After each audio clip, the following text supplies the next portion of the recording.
Hello बच्चों, आइए प्रश्न को देखते हैं। आलेख द्वारा निम्नलिखित प्रोग्रामन समस्या को हल कीजिए। यहाँ पे देखो व्यवरोधों के अंतर्गत मतलब व्यवरोध अपने को दे रखे हैं x प्लस वाई छोटा या बराबर है 50 के, 3x प्लस वाई छोटा या बराबर है 90 के, x का मान बड़ा या बराबर है 0 के, y का मान बड़ा या बराबर है 0 के। और यहाँ पे उद्देश्य फलन दे रखा है z बराबर में 4x प्लस वाई, जिसका हमें अधिकतम मान ज्ञात करना है। प्रश्न को हल करने से पहले इसकी मुख्य अवधारणा के बारे में चर्चा कर लेते हैं।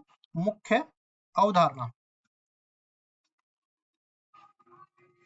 तो यहाँ पे देख सकते हैं कि ये जो प्रश्न दिया है ये रैखिक प्रोग्रामन समस्या से दिया गया है। रैखिक प्रोग्रामन समस्या में कुछ व्यवरोध दिए होते हैं और एक उद्देश्य फलन दिया गया होता है। उस उद्देश्य फलन का हमें पहले व्यवरोधों से क्या उपनिष्ठ क्षेत्रफल, जिसको संगत हल क्षेत्र भी बोलते हैं, वो संगत हल क्षेत्र निकालते हैं। उसके बाद जो संगत हल क्षेत्र के कोणीय बिंदु आते हैं, उन कोणीय बिंदुओं का मान रख देते हैं हम लोग उद्देश्य फलन में।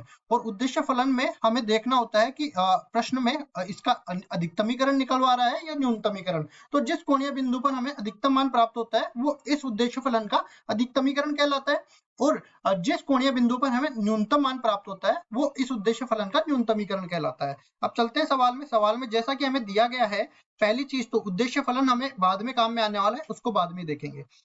इसके बाद व्यवरोध हम लोग देख लेते हैं। व्यवरोध में पहला व्यवरोध अपने पास है x बड़ा या बराबर है 0 के और y बड़ा या बराबर है 0 के। इसको ऋणोत्तर व्यवरोध भी बोलते हैं, इसको प्राथमिक व्यवरोध भी बोलते हैं। इसका मतलब ये है कि अपने पास जो भी संगत हल क्षेत्र आने वाला है वो प्रथम चतुर्थांश में आने वाला है, प्रथम चतुर्थांश में।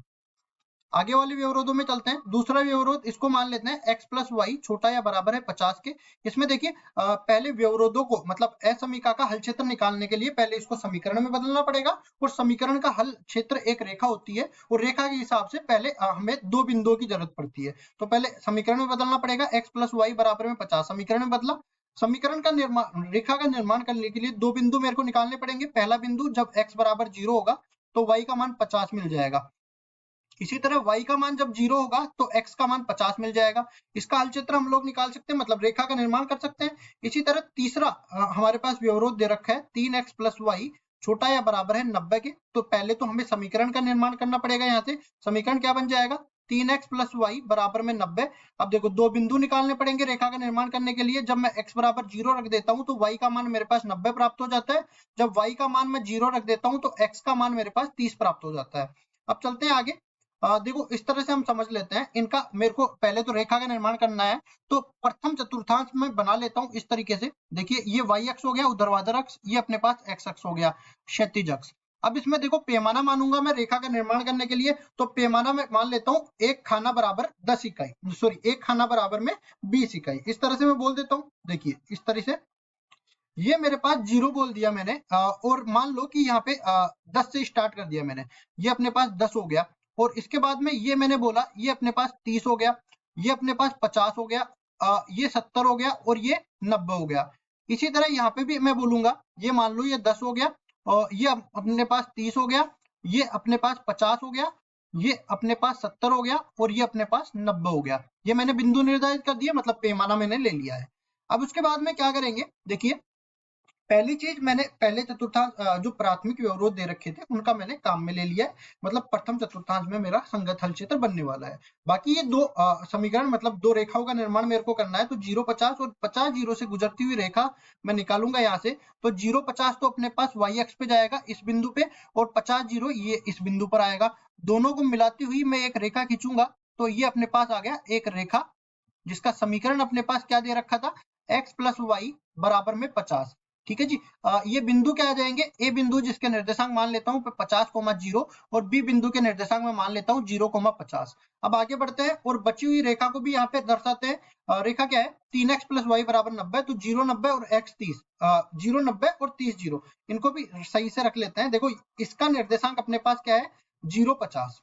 ठीक है, इसका निर्देशांक अपने पास है 50 0, इसका निर्देशांक अपने पास है 0,90 और इसका निर्देशांक अपने पास 30,0 के बराबर। तो 0 90 और 30 0 देख लेते हैं। 30 0 तो ये वाला बिंदु हो गया और 0 90 ये वाला बिंदु हो गया। दोनों बिंदुओं को हम लोग मिलाते हैं इस तरीके से, तो अपने पास ये रेखा बन गई। रेखा को आगे बढ़ा देते हैं। ठीक है, उसके बाद में देखो आडी टेढ़ी बनी है, लेकिन समझ लो कि संगत हल क्षेत्र कैसे आने वाला है। 3x प्लस वाई बराबर में 90, 3x प्लस वाई बराबर में 90। ये रेखा है, इस बिंदु को मैं सी बिंदु बोल देता हूँ, इसके निर्देशांक है 30,0, और इस बिंदु को मैं डी बिंदु बोल देता हूँ, इसके निर्देशांक है 0,90। अब देखो इनके हल क्षेत्र भी निकाल लेते हैं। पहले वाले का हल क्षेत्र तो प्रथम चतुर्थांश आ गया, मतलब एक्स एक्स के तो ऊपर की तरफ और वाई एक्स के दाईं तरफ। उसके बाद में देखो x प्लस वाई का मान जो है 0 से छोटा है या सॉरी 50 से छोटा है, इसके बराबर है। मूल बिंदु इसमें संतुष्ट कराएंगे तो संतुष्ट कर जाता है, मतलब इसका जो हल क्षेत्र आने वाला है ना लाल वाली रेखा का, उसका नीचे की तरफ आने वाला है, इस तरफ।